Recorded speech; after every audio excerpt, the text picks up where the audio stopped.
This meeting is for 1 hour and 30 minutes. Brian N will be sharing on Does the Spiritual Life Come at a Cost for 60 minutes. Brian, thank you for your service and your willingness to share your life with us. We love and appreciate you. At this time, please help me give a warm welcome to Brian from Belfast, Ireland. His home group is the Belfast Recover Group. Over to you, Brian. Thank you, Mel. My name's Brian. I'm an alcoholic. So lovely to see you again, and thank you for such a warm welcome. It's nice to feel so loved. I felt loved the second I walked in whenever seeing all these familiar faces. Nice to see you again, Rachel. Tamara, of course. John Fraser, looking amazing. My good friend Taryn, my dearest love, Susie. There's like so many people in this room. Michael, Carol, so many people who I know through online meetings. The great benefit that came off the back of what appeared to be a huge tragedy of a couple of years ago has resulted in the ability to make friends with people all around the world and to walk into an AA meeting. In actual fact, I have no idea where you guys are actually based, and it doesn't really seem to matter. I think you're a British group. Who cares? The point being, it's like you said in your introduction there, this opportunity to come together to unify. And our big book would have us unify around our common peril. So the fact that I was going to say all of us suffer from the physical allergy, but the reality is it's more likely to be most of us. And that whenever we take alcohol into our system, something happens both bodily and mentally, makes it virtually impossible to stop.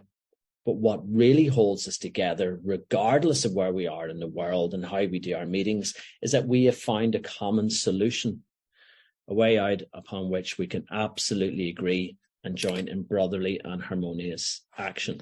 Looks a bit like this. It's a book called Alcoholics Anonymous. So Alcoholics Anonymous is a book. The meetings that we have and the groups that we have and our intergroups and our service structure and all of that is just the civil service, if you like, to enable me to sit down at this very same table in front of somebody else, either on video or face-to-face, going through the book Alcoholics Anonymous, with the viewpoint to them recovering from alcoholism just like I did before. It's lovely, isn't it? So straightforward. Welcome, Natalie, 32 days, Matt, 11 days, Tracy, 37 days, Savannah, 5.5 months. Amazing, amazing. I can't even begin to imagine what you must be thinking and feeling right now. Matt, 11 days. I imagine you're a little bit nervous. I know I was, because what's meant to happen with this whole Alcoholics Anonymous thing?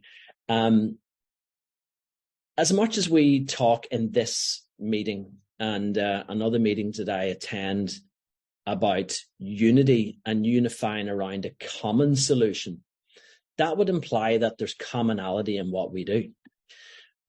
And although there ought to be, the reality is that it's not necessarily the case all of the time. That's certainly been my experience anyway.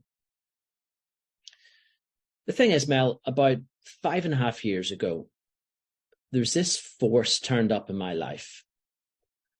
I say it turned up in my life. It was probably there the whole time. In fact, I know for a fact it was there the whole time.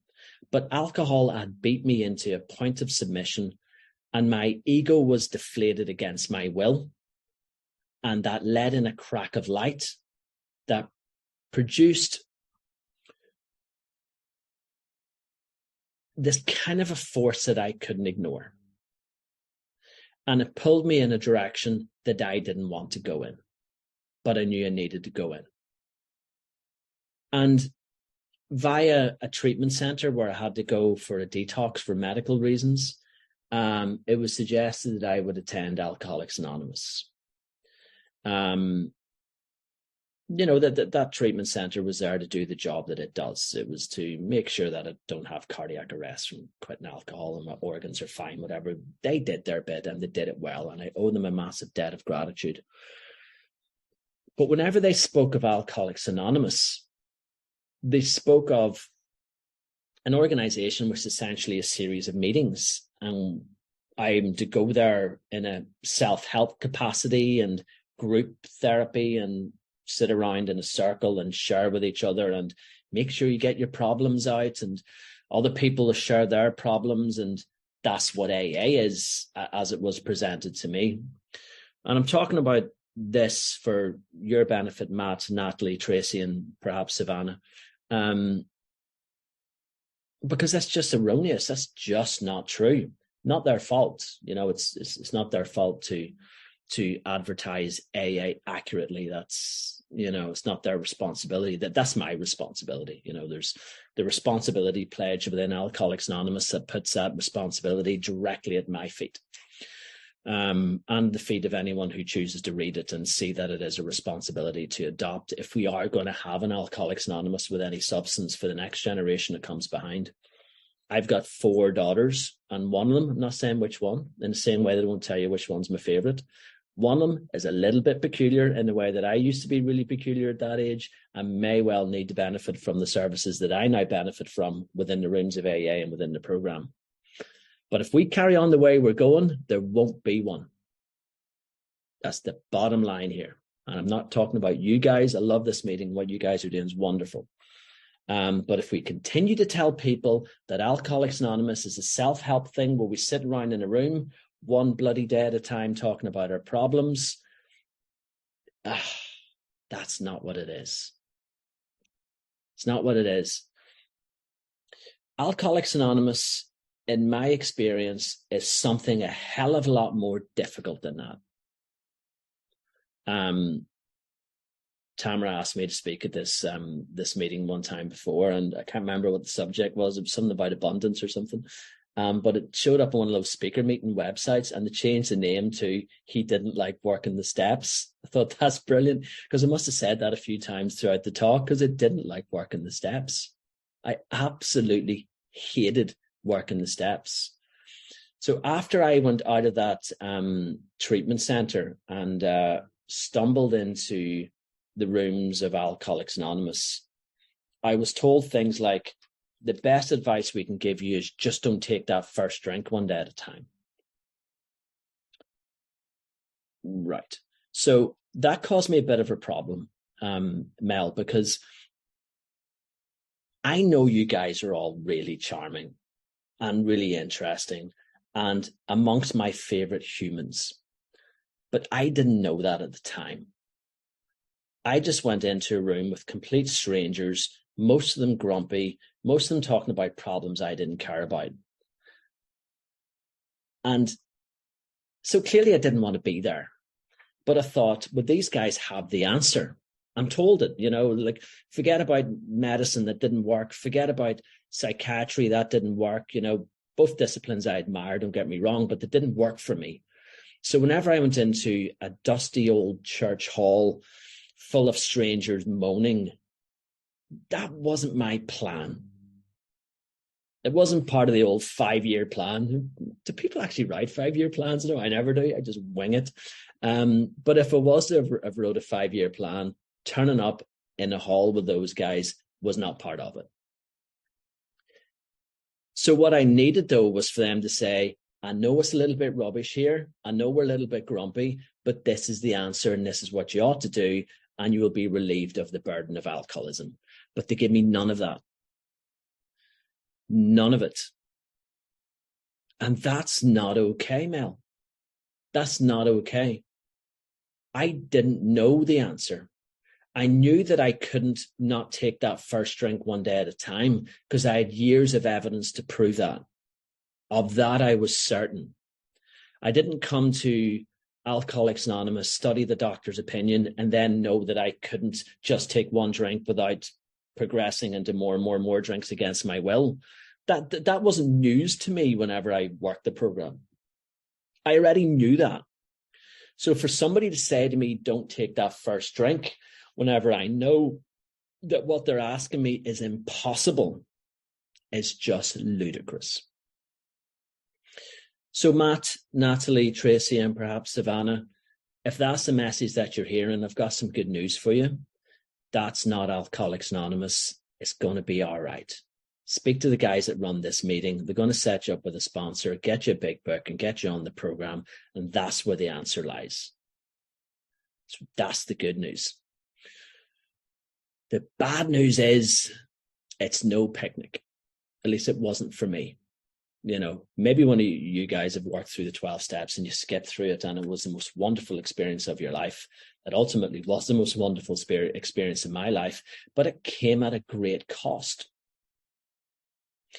So whenever I was asked to pick a topic for this meeting, I wanted to expand on the thing that was adopted for me after the last meeting of he didn't like working the steps, to make the point that the cost is quite a substantial one. And if any of you new guys who I mentioned there have now just, considered logging off, hold on a wee minute. It's going to be all right once they explain what I mean. Because as I went round these rooms in the early stages of trying to get sober and hearing this same nonsense over and over and over again, I'd reached the point where I decided that AA doesn't work and I'm not going to stick around. Now, AA in that form doesn't work for an alcoholic in my type, so to leave probably would have been a reasonable thing to do.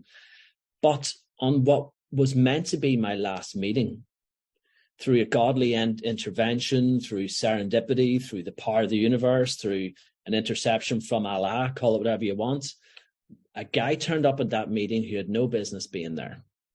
And to this day, that meeting and that group is the most horrendous place I've ever been in terms of sobriety. But this guy was there and he was from out of town and he spoke of something really different. He told me things like, if I was an alcoholic of his type, it's not going to be okay. Because I'm in the grips of a progressive illness that doesn't get better, it just gets worse. And there's a very, very big possibility that given my medical condition, that I'm not going to survive it as far as Christmas. This was May. So that's not good news. He then went on to tell me countless stories out of his personal experience that showed me that he was like me, but that he isn't anymore. So what happened? What was the difference between this guy whose experience that he shared with me proved to me that he is just like me, and now he has a full life, his career's back on track, he's still in love with his wife, his kids don't think he's a wally, and life's good. What happened in between?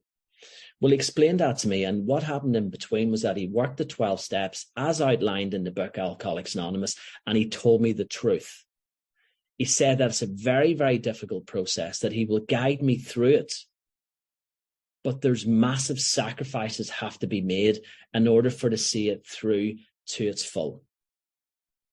And I felt relieved, Mel. I felt relieved. Whenever I was told it was going to be a difficult task, I let a big sigh of relief and I thought, oh, thank God, now I know I've come to the right place. I've never met a thick alcoholic. I've never met an alcoholic who doesn't understand the nature of his or her condition. Never. I spend a lot of time with new alcoholics, but I've never met one who doesn't understand how screwed they are. And I understood how screwed I was. And somebody telling me going to meetings one day at a time, it will be okay, was not believable. The easier, softer way, so-called as presented to me, was not attractive because I couldn't believe that would fix something that I knew was so badly broken. But whenever I was told that there is a way for a guy who used to be a jackass like me, who through his own demonstration has now presented to me that he isn't anymore, and that the path in between is a bumpy one, but when completed, I can be happy, joyous, and free and have a life of abundance. I could believe that. I could believe that. I still didn't want to do it, but I could believe that. So please take comfort from that, Matt, Natalie, Tracy, and perhaps Savannah, if you're not already doing that, if you're not already working the program. For it to be a difficult process is to be considered to be a good thing, because alcoholism's no picnic. It certainly wasn't a picnic for me, and it certainly wasn't a picnic for Bill Wilson, the co-founder of Alcoholics Anonymous. He writes in our glorious book on page 14, simple but not easy, a price had to be paid. So he's talking about our program. A price had to be paid. It meant destruction of self-centeredness. I must turn in all things to the Father of light who provides over us all. Screw that. Screw that. You know, on one hand, I'm relieved that, you know, this is a difficult process. Then very, very quickly, I'm brought into this realization that that means that I have to destroy the self-centeredness around which my whole life revolved, and instead turn on to the Father of light, which is capitalized. So that means God. Screw that. You know, does the spiritual life come at a cost? Oh my goodness, does it ever? And the book Alcoholics Anonymous makes no secret of that, gets straight into it from the get-go. You know, there's no sales pitch in this book. Have you noticed that?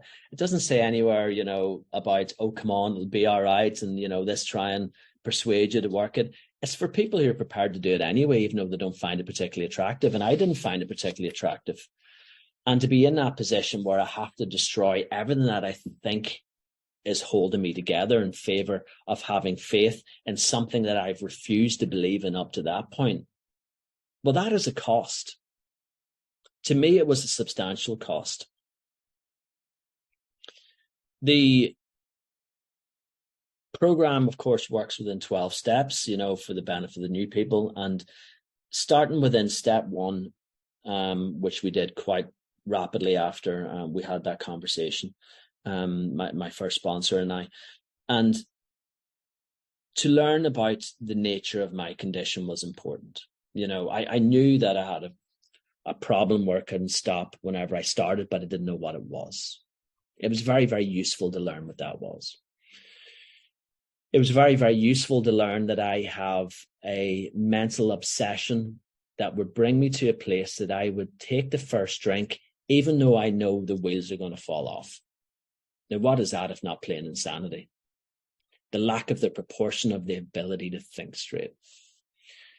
So that's how my alcoholism is defined. The lack of the proportion of the ability to think straight. In respect to alcohol, of course. You know, anybody who deliberately goes out and has one drink thinking, I'm going to beat it this time, or is at the stage where, you know, we just don't care if it goes on and on and on and causes so many problems that are mounting up behind me that there's so many, it's astonishingly difficult to solve, but does it anyway. Sorry, excuse me. That is plain insanity. That is the inability to think. Yes, step 1, the utter inability to think straight in respect to alcohol. To realize the insanity of that was very, very important, because if I didn't realize how insane my thinking was and how little control I had over that, there was no possibility whatsoever that I would then do what is required in terms of the fix. So the new guys around, I hope you are working the program. If you're not, just send me a message and we'll get something sorted out for you. Because there's an awful lot of the program, about a third of the program devoted to the first step. And within that, there's a lot of information. You know, there's a lot of learning that needs to be done. And the purpose of it, as I see it, is to really equip me to see whether I'm, first of all, an alcoholic, and secondly, whether I'm prepared to climb over the mountain that I need to climb over to get to the far side.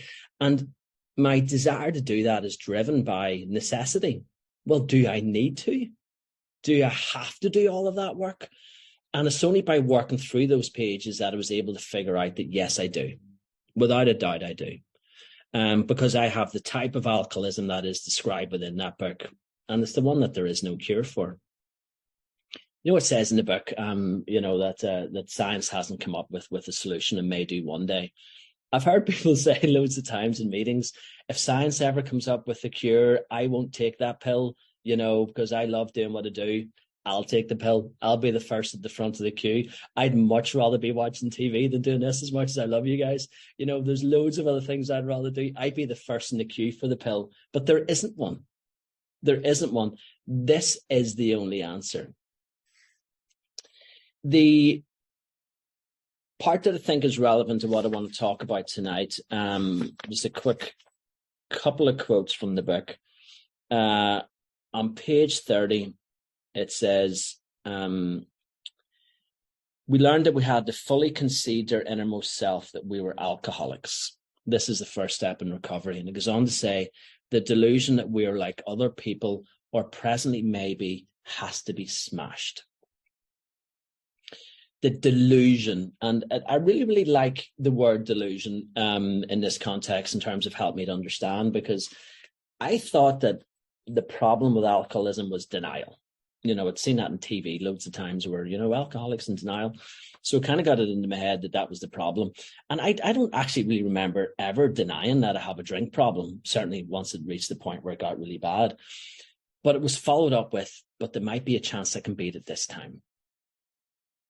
So it wasn't denial, it was delusion. It was pure full-on delusion. So if we're going to talk about the costs of the spiritual life, and in particular the life of the 12 steps, well, there's a pretty big cost there for a guy like me. You see, I used alcohol as a solution to the problem. Alcohol in and of itself wasn't my problem, not until it turned on me like a boomerang and all but cut me to ribbons, to quote Bill Wilson. But it was the solution to the problem. And at this stage, what it's saying is I will never, ever, ever be able to use the only medication for alcoholism that is known to man. I can't use it anymore. And the delusion that there might be a time whenever I can has to be smashed. There's a massive cost. That's a huge cost. There's also says here on page 42, it says the second last paragraph, in the middle of one of these stories, it says, then they outlined the spiritual answer and program of action, which 100 of them had followed successfully. Though had been a nominal churchman, their proposals were not intellectually hard to swallow. Good news. Goes on to say, but the program of action, though entirely sensible, was pretty drastic. It meant I would have to throw several lifelong conceptions out the window. That was not easy. And I really identified with that. This story of this chap, who was a pretty together kind of guy, unusually successful in respect to all other matters. A chap that they call Fred in the book, decided that he would just try and figure this out for himself. Gained a whole load of self-knowledge, used his willpower, which he had an absolute truckload, but found that he'd give in to drink at some point due to a trivial reason. And that brought him to the same place that it brought me, where I just knew that I had to do something, and it had to be something drastic, and it had to be something not easy. Isn't that interesting that the understanding that the program is drastic and not easy is something quite comforting? That's the place that I had to get to, because I just couldn't do the wishy-washy kind of in-betweeny kind of stuff. In terms of the costs as well, they continue as and when we go through the program. I want to talk about a few more of the costs, because let's lay them all out, and then we'll talk about the value that comes with these costs. If we look at page 48, page 48 is in the middle of the chapter, We Agnostics, for the benefit of the new folks, which is largely where step 2 is taken from. And that would have me get to a place where I can at least be open-minded in terms of spiritual matters. And my mind was shut off to it, Mel. It was completely and utterly shut off to anything that remotely resembled anything spiritual, because of a preconceived fixed idea as to what I thought that meant. And some experiences that I attached to that were of a negative nature. So what I suggested to my sponsor, because he seemed like a reasonable kind of chap, and I'm fairly persuasive. So I suggested, why don't we do this whole 12-step thing, right? But we'll modernize it. Who does God these days? So what we'll do is we'll maybe remove that bit, and we'll come up with a bit of a hybrid, maybe make a few quid was what I was thinking in the back of my head, but I didn't share that part with him. But I wasn't really wanting to do that part of it. So what happens? What happens with that kind of thinking? Well, it says many of us had been so touchy, and even so touchy that even casual reference to spiritual things made us bristle with antagonism. So that's me. Okay, so these guys get it. So clearly they're going to suggest something I'm going to like. Well, no, it says this sort of thinking had to be abandoned. Simple as that. There's no negotiations within this book. You know, I don't want to do the spiritual thing. Okay, well, go somewhere else then. You know, it really is as simple as that. You know, my sponsor said to me, because he was a US Marine, he doesn't like me saying an ex-US Marine, because apparently there's no such thing as an ex-US Marine. I don't know how all that works. But he was very, very blunt and to the point, and he sort of leaned back in his chair and he looked over his big book, which he always had, and, you know, and he said, you know what that is? And he pointed to the door, and I says, well, that's the door, Dennis. And he says, well, I think you should use it and come back to me whenever you're ready. So that was how he dealt with my attempt to negotiate with them in terms of doing away with the spiritual part of it. It had to be abandoned. There's no two ways about it. There's no point at which there was a compromise to be made, because the program of Alcoholics Anonymous is perfect. It is absolutely perfect, and it's flawless, and it has worked so many times to those who are willing to work it the way that it is. And that willingness with me had to come, and it had to come through the understanding that there wasn't any room for negotiation. You know, this alcoholic atheist at the time, or certainly believing myself to be an atheist, had to accept that that's not how this was going to go down. The interesting thing that I learned is that, you know, faith's a really interesting word, isn't it? And you know, I had been operating from through faith all of my life. I had this incredible faith in my own ability to run my life. And I had loads and loads and loads of evidence that that was a terrible idea. But yet that seemed plausible to me. But whenever someone in whom the problem had been solved, and I mean solved as in permanently, not just evaded one day at a time, a person in whom the problem had been solved is sitting in front of me saying that this is what he did and this is how to do it, I still bristle with antagonism. The part on page 53 where it says, arrived at this point, the point being we have to decide, you know, is God everything or is God nothing? Arrived at this point, we were squarely confronted with the question of faith. We couldn't duck the issue. Some of us had already walked over the bridge of reason towards the desired shore of faith. The outlines of the promised land had brought luster to tired eyes and fresh courage to flagging spirits. We were grateful that reason had brought us so far, but somehow we couldn't quite step ashore. Goes on to explain why. Perhaps we've been leaning too heavily on reason that last mile, and we did not like to lose our support. I could really understand that. I could really understand the empathy that this book was explaining to me. It's not allowing me any space from compromise, but it gets my mind. It gets my understanding that reason has brought me so far, but there is a leap that has to be taken here. I need to step from this bridge of reason onto the shore of faith. Now, the best I could do with the word faith was to define it as to have loyalty to the process. At step 2, I don't have to believe in God. I don't have to believe in anything. And whenever it actually says, you know, it gives the proposition of God is everything or else he's nothing, he either is or he isn't, what was your choice to be? My sponsor asked me at that point what my choice was to be, and I says, well, my choice is still God is nothing. To which he replied, fine, we move on. But are you going to have loyalty to the process? Because if I cannot commit to the process of Alcoholics Anonymous, there's no point. There's no point in continuing. The part that follows, of course, so was bringing me into this whole different level of understanding and this different level of commitment, because you see, where I could have loyalty to the process, though, that gave me this kind of a bridge, this kind of an in-between stage. Because the fact that I had not been able to live my own life successfully was not, you know, under dispute. That was very, very clear. And this part on page 61, when talking about the analogy of an actor trying to run the whole show, and sometimes he's a good guy and sometimes he's an arse, you know, and whatever. But the point being, through whatever powers of manipulation he can muster, he's trying to run the whole show. And within that, it says, is he not really a self-seeker even when trying to be kind? And then this killer blow for me, is he not the victim of the delusion that he could wrest satisfaction and happiness out of this world if he only manages well? Rests with a W is in wrestle. So the delusion that I suffered from primarily was that I'm going to be able to do this. The evidence suggested otherwise, of course, and I guess that's the whole problem with the delusion. It doesn't look at the evidence. And while that was going to be what was driving me, there had to be some very, very cold, hard facts that had to be faced. Excuse me.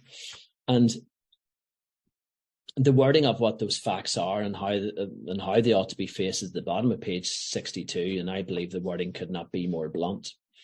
This is the how and why of it. So it's a bit like, are you listening? I'm going to say something really important.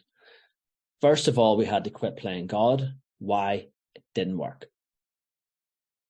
So to see the whole trying to run your whole life thing playing God, Brian, knock it off. Why? Because you're crap at it. It's that simple.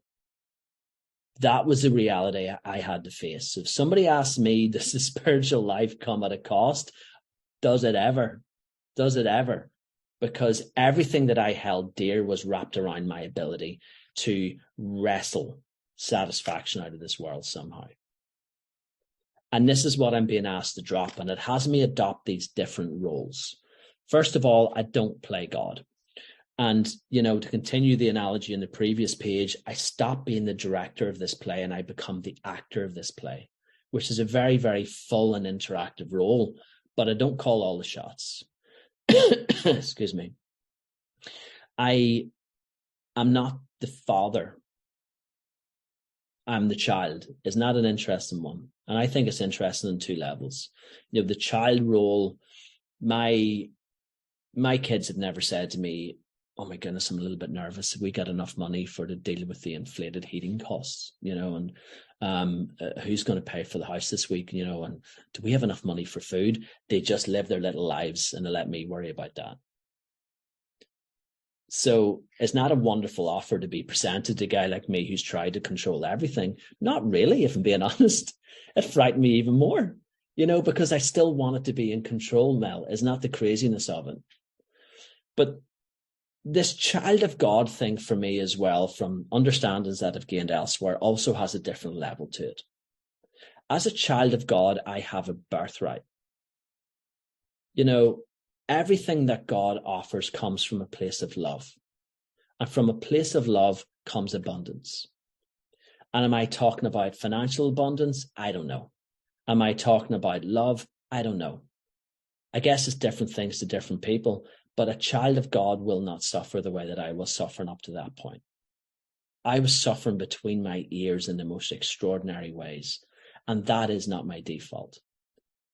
That's a series of choices and lack of choices that were taken away from me over the years that had taught me how to think from a perspective and from a platform of fear.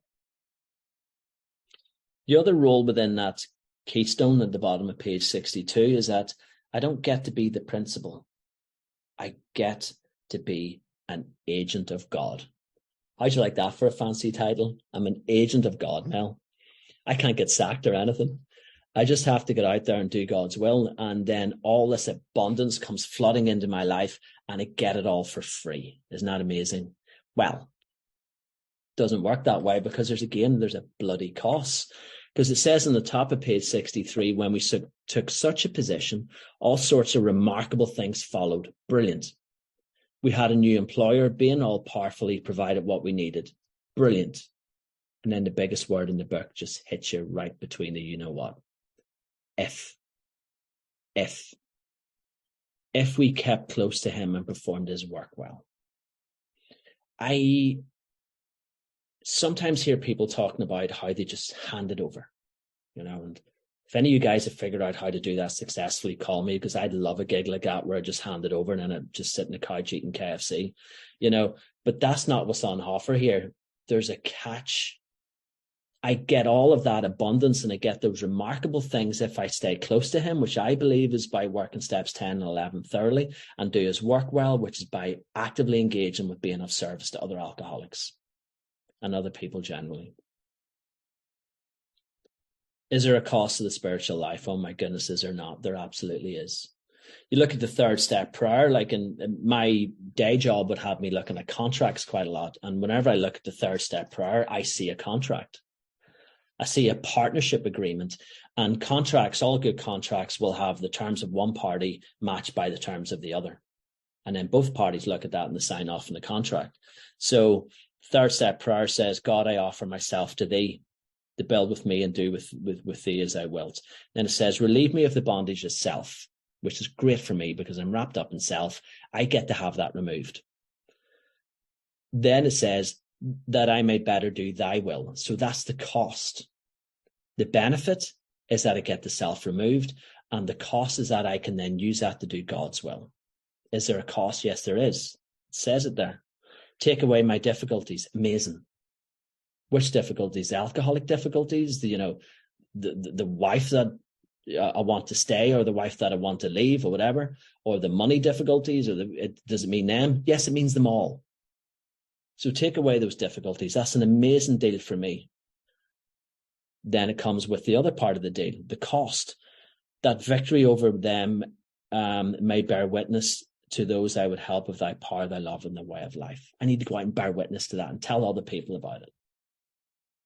Do things like this where I talk about how that's happened to me. I don't get to just have it and, wrap myself up in the glory of God and sit on a little pedestal and, have people come around and touch the hem of my garments or whatever. There is work to be done in exchange for these benefits. So after doing that, then that brings me into this fourth step. And is there a cost to the spiritual life? We'll have a look at step 4. Bloody hell, is there not?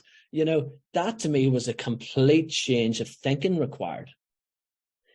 For me to, if you'd have asked me about the biggest problems in my life, I could have given you a list very, very quickly. And then I could have given you a list of the culprits who had caused that. And I could have presented the evidence to support that in such a way that if you brought 10 independent judges in to review the evidence, they would have agreed with me. No doubt about it.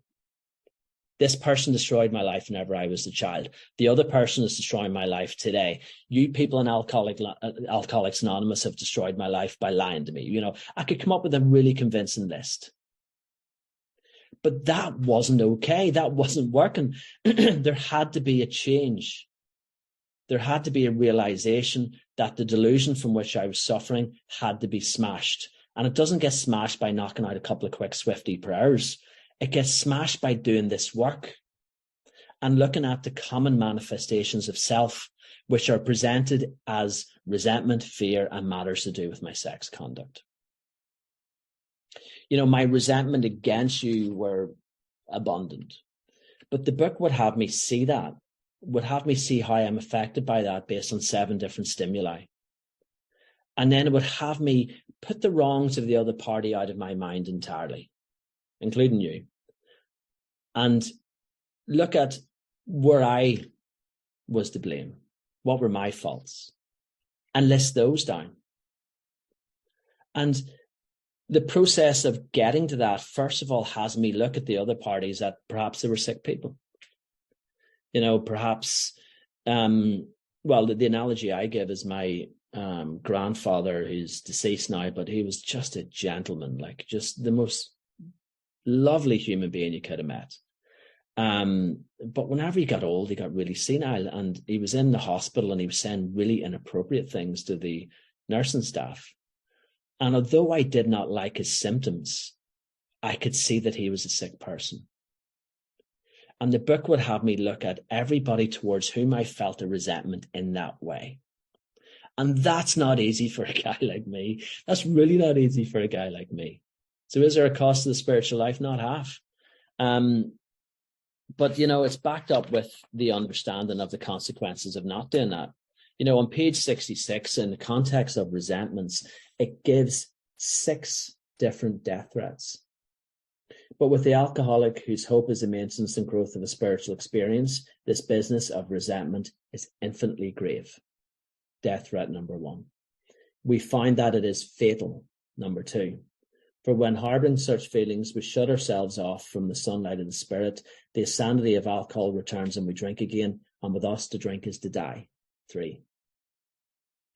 If we were to live, we had to be free of anger. 4. The grouch and the brainstorm were not for us. They may be the dubious luxury for other men, but for alcoholics, these things are poison. 5. In this state, wrongdoing of others, fancied or real, had the power to actually kill. 6 death threats on one page that remind me that if I cannot take myself through the process of looking at this from an entirely different angle, that potentially I could lose my life as a result of harbouring a resentment. It's incredible, isn't it? Isn't that a really incredible thing? It was an incredible thing for a guy like me to see that.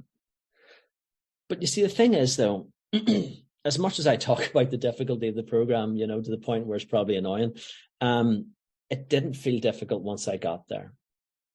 You know, had that have been explained to me at the very, very start, I would have seen that that is a mountain that might have been difficult for me to climb over, but it wasn't. It really wasn't. It was laborious in terms of that there was quite a bit of homework to be done. I'm not particularly good at homework, but the realization and the ability to look at it from an entirely different angle, to put the wrongs of the other person out of my mind entirely, came to me with a relative ease. It came to me with the flow that the book told me that it would. The process of sitting in front of somebody else and going through that in step 5 is what it is. You know, it was not a particularly difficult thing to do. I'm realizing the time's getting away from me quite quickly, so I don't have too much bandwidth to go into too much of this with greater detail. But I want to have a look at the the cost associated with steps 6 and 7 in particular, because they were very costly, I felt. The step 6 would have me be ready, would check to see if I'm ready for to have these defects removed. You know, sometimes here the step 6 is about willingness. I don't necessarily agree. You know, it does say we have emphasized willingness as being indispensable, but that's referring back to the willingness that was established in the second step, you know, the cornerstone of willingness. But it's now talking about being ready. Am I ready to have these removed? And it turns out it wasn't. There were so many of these I was holding on to. There's a big difference between being willing and being ready. Like, Mel, I am absolutely willing to retire from employment right now. I'm so willing, it's unbelievable. And I'll go into retirement. I won't need any training. I'll take to it like a duck to water. But I haven't got enough money, so I'm not ready. So there's a big difference between willingness and ready. So I was willing to have these character defects to be removed, but was I ready? See, the thing is, some of my character defects in business were a little bit profitable. You know, some of my character defects in terms of how I viewed the opposite sex, as is my preference, were gratifying and spoke to my codependency and all these other things. You know, to be ready to have these things removed is quite a cost. And I wasn't ready. Whenever I looked at it, I wasn't ready. I had to do work on that. I had to go into prayer and spend time with my sponsor to get to the point where I was ready. Because in step 7, the defects are removed. I don't understand this thing about them not being removed and there's some rock that needs to be dropped or something.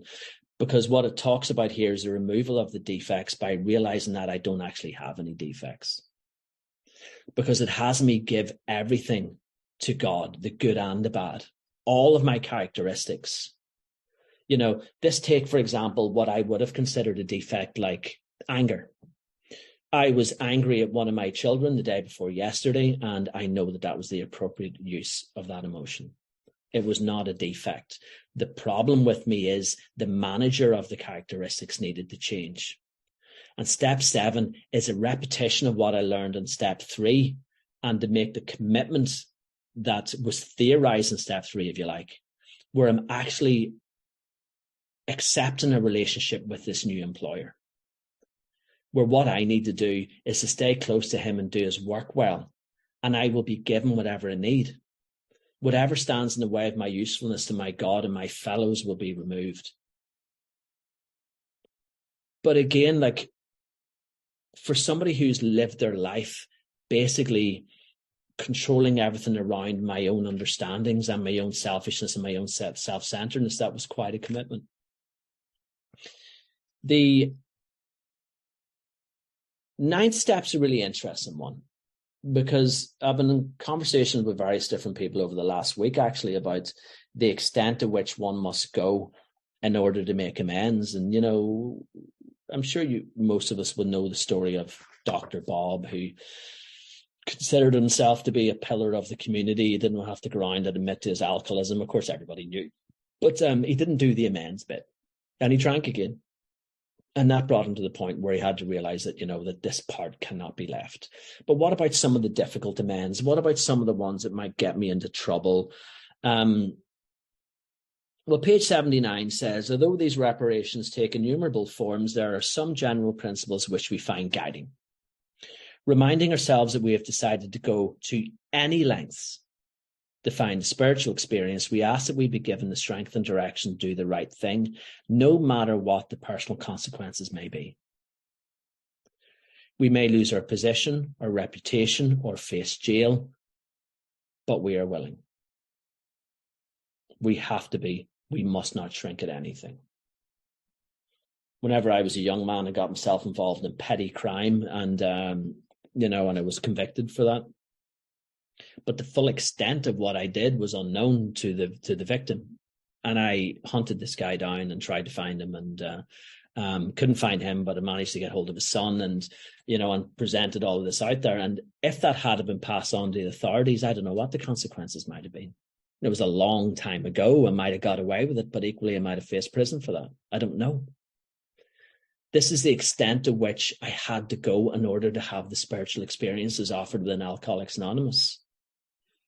That was not my outcome. It didn't happen that I suffered consequences as a result of that amends, but there's other amends that didn't work out too favorably for me. It appeared on the outset. Of course, it worked out hugely favorably for me because I did have the advertised spiritual experience as a result of doing that work. The life that I live now, Mel, is one where I stay close to him and do his work well, as much as I can. And I remain committed to the final 3 steps. I also work the 12 steps from the beginning again on a regular basis. I've just finished doing that quite recently. But within step 10, I'm continuing to look out for selfishness, dishonesty, resentment, and fear. I'm watching for that. I'm learning what that reveals to me. I'm asking my God to remove not what's on the surface, not just to remove fear. It's like, fear is an effect, but what's the cause? To understand what the cause is and ask for that to be removed. I'm turning my thoughts to other people that can help. I'm dealing with these things as and when they crop up. And step 11, beautiful, beautiful, wonderful step 11, has me getting out of my bed at 5, sometimes 5:30 in the morning, every morning. I'm lazy. I'm really lazy. And the process that I go through in the morning is I do the step 10 on awakening as is outlined in the book. I do it precisely how it's outlined in the book.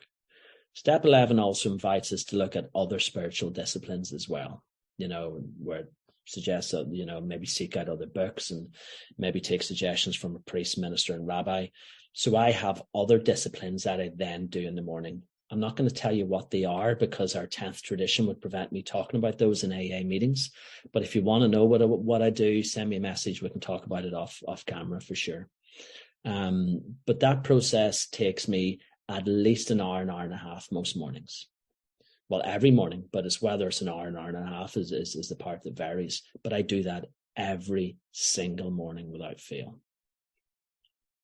Except whenever Susie comes to visit. Susie's my partner, and then I seem to forget to do all these things. But, whenever I remain disciplined, that's how long it takes, and that's the commitment. So if somebody was to say to me, does the spiritual life come at a cost? Well, it does to a lazy guy like me. My brother said to me, because he knows some of what I do, and he's not an alcoholic, and he said, do you not find all of that really inconvenient? To which I replied, well, what's that got to do with anything? Until they come up with the miracle pill that I'd be in the front of the queue to take, this is the reality. The reality is that for me to complete the 12 steps on a regular basis and on a daily basis, it would have me follow these disciplines.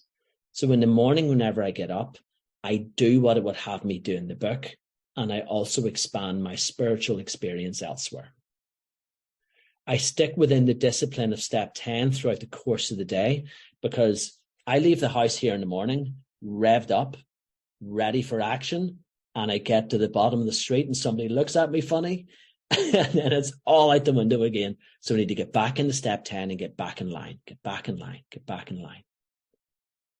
Get back onto the right frequency. Stay close to him, do his work well. Repeat, repeat, repeat. Understand, understand, understand. Stop looking at outside things. See that step 10's got nothing to do with my outward behavior. It's to do with my inner thoughts, and the outward behaviors are the manifestations of that. Spend time with that. Figure that out to the point where I understand it, and then go back in again and learn it again and learn it again and see what else can be revealed from that. And then in the evening, my 11th step would have me close off the day by going through a series of questions, go through an inventory. It has me look at the 10th step. Was I resentful, selfish, dishonest, and afraid? Do I owe an apology? Have we kept something to ourselves? And so on. And then it asks the killer question that I can't skip over, even if I'm tired, where it says, what could we have done better? It doesn't say, is there something you could have done better? These guys know me. They know there's something I could have done better. They just ask what it is. And it's not about this writing down a list of sins and transgressions. It's about constructively looking at the growth and the opportunities for growth. Where have I missed the mark? Where was I not aligned with the will? How can I maybe do that differently next time? How can I have a greater experience with the God of my understanding? How can I find other ways to experience the power of God passing through me at such a rate for the benefit of other people? Did it feel a little bit slower at times? Did I say or do things that were harmful to other people? If I did, that's interesting. But let's have a look at the thought that preceded that. What is that about? The 12th step, does the spiritual life come at a cost? Well, page 97. Never avoid these responsibilities. Be sure you're doing the right thing if you assume them. Helping others is the foundation stone of your recovery. Isn't that nice? A kindly act once in a while isn't enough. Oh, okay. You have to act a good Samaritan every day if need be. It may mean the loss of many nights' sleep, great interference with your pleasures, interruptions to your business. It may mean sharing your money and your home, counselling frantic wives and relatives, innumerable trips to the police courts, sanitariums, hospitals, jails, and asylums. Your telephone may jingle at any time of the day or night. Your wife may sometimes say she is neglected. A drunk may smash the furniture in your home or burn a mattress. You may have to fight with him if he is violent, and on and on and on it goes. I've experienced all of those except fighting with people, which is amazing because I'm terrible at it, and nobody's ever burnt my mattress. But aside from that, that is my reality. I want to have a look at how I've described those costs up to now. And now what I want to do is flip that on its head entirely. The thing is, Mel, I didn't take a drink last night. And I find it disgustingly easy to not drink alcohol. That's not even accurate, because to say that I find it easy, disgustingly or otherwise, implies that there's an obstacle that I find it easy to overcome. There isn't even an obstacle. I've not even sworn off. It was just taken away. And as long as I continue to do this work, that is my reality on a permanent basis. I have a life of abundance in so many different ways. The relationship I have with my children is unlike anything I thought was possible for a guy like me. The relationship I have with my partner is so precious that I didn't think a guy like me could have something like that. the opportunities and the abilities that I now find within business and my career come to me through intuition, because I'm not very clever. But these things come to me through intuition, and I didn't think I deserved that. But you see, it turns out I do deserve it. Because as a child of God, I am as perfect today as the day I was born, with the exception of what my ego would tell me, which is a bunch of lies. And I've been given the tools to see past those lies, to see who I really am and to see what lies beneath. So does the spiritual life come at a cost? Yes, it does. But whenever I go out for dinner and I have a really lovely meal with friends or whatever, is there a cost to that? Of course there is. I give them my credit card and they take money from me. But the experience that I get from it is so much greater than the cost that the cost doesn't matter. None of what I described to you as being inconvenient matters anymore. It mattered at the time. Every one of those steps mattered. Every one of those obstacles felt painful. I don't want to play down what I felt was the difficulty of the 12 steps, because that was the vigor that I placed on it.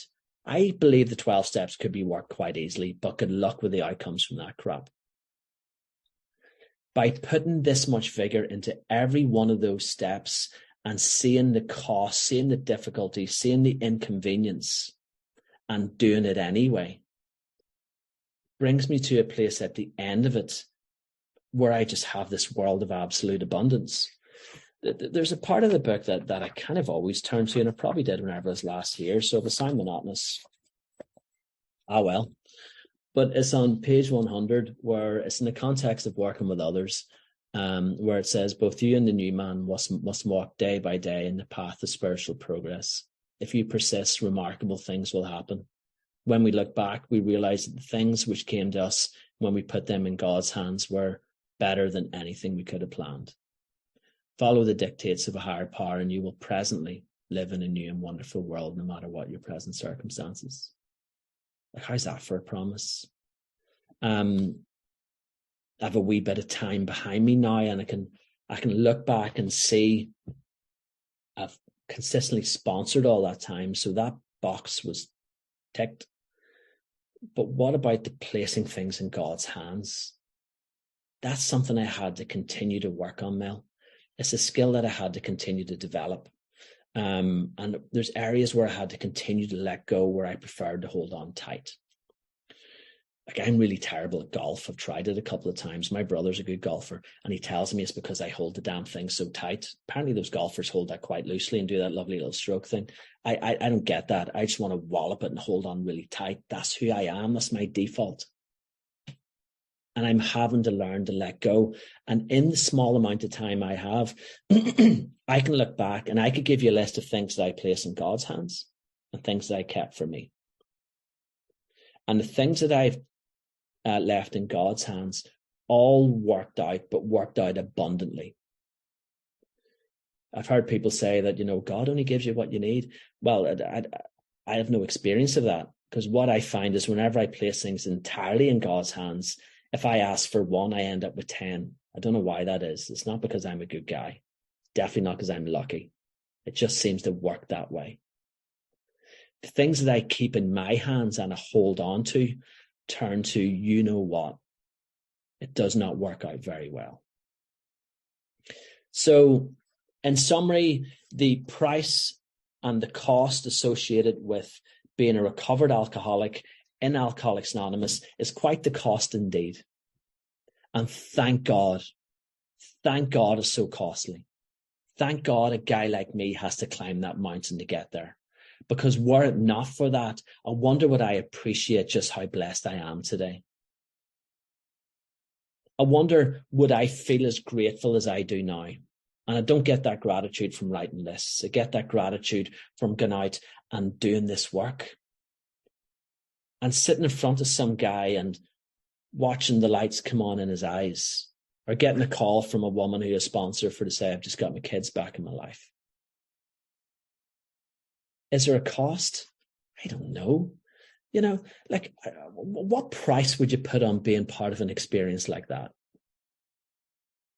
So the new guys, Natalie, Matt, Tracy, and Savannah, 5.5 months, maybe you've already done this work. What I want to tell you is, yeah, there's a cost. Yeah, there's a price, and it's a pretty big one.